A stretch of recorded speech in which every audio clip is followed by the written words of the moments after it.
দিশেহারা হয়ে সড়কে পেঁয়াজ ফেলে দিয়ে ঠিক এভাবেই গড়াগড়ি করতে দেখা যায় ভারতীয় এক পেঁয়াজ ব্যবসায়ীকে। লোকসানের কথা বলতে গিয়ে আবেগ আপ্লুত হয়ে কান্নায় ভেঙে পড়েন কেউ কেউ।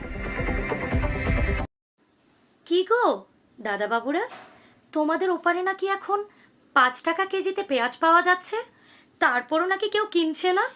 অন্য কোনো দেশকে নাকি এখন বিক্রিও করতে পারছো না, কেউ নাকি আমদানি করছে না, রাস্তায় নাকি লুটোপুটি খাচ্ছে। ঘটনা কি? তা বলছি দাদা, এটাকে কি বলে জানো? তোমাদের ভাষায় উত্তর দিচ্ছি, এটাকে বলে কার্মা।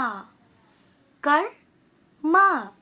কার্মা দাদা, তোমরা যে কর্ম করেছো সেটার ফল ভোগ করবে না এখন? বেশ তো অহংকার করে বলতে। বর্ডার বন্ধ করে দাও, এই পেঁয়াজ বন্ধ করে দাও, চাল বন্ধ করে দাও, চিনি বন্ধ করে দাও। ওদের মতো বাংলাদেশকে, ভিখারি দেশকে কিচ্ছু দেব না। এই ভিখারি দেশগুলো আমাদের ছাড়া অচল হয়ে পচুক, মরুক, আমরা এখানে বসে বসে হাততালি দিব আর হাসবো, তাই না দাদা? একটু পান থেকে চুন খসলেই আমাদের দিকে তোমরা বাত খুলে দিয়ে পানিতে ভাসিয়ে দিতেও কখনো চিন্তাবোধ করো না। তা বলছি কি দাদা, এটা তো তোমাদের কর্মেরই ফল।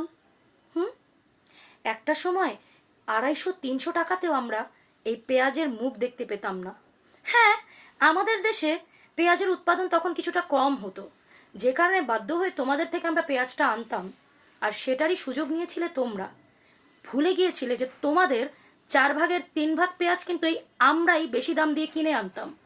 এমন না যে আমাদের দান দক্ষিণা দিয়েছো, যে তোমাদের থেকে আমরা হাত পেতে বসে আছি কখন ইন্ডিয়া পেঁয়াজ দেবে আর কখন আমরা বাসায় রান্না করব। সেটা ভুলে গিয়েছিলে তাই না দাদা? খুব অহংকার চড়ে গিয়েছিল তাই না মাথায়? এই যে তোমাদের কিছু পাতি নেতা আর ওই যে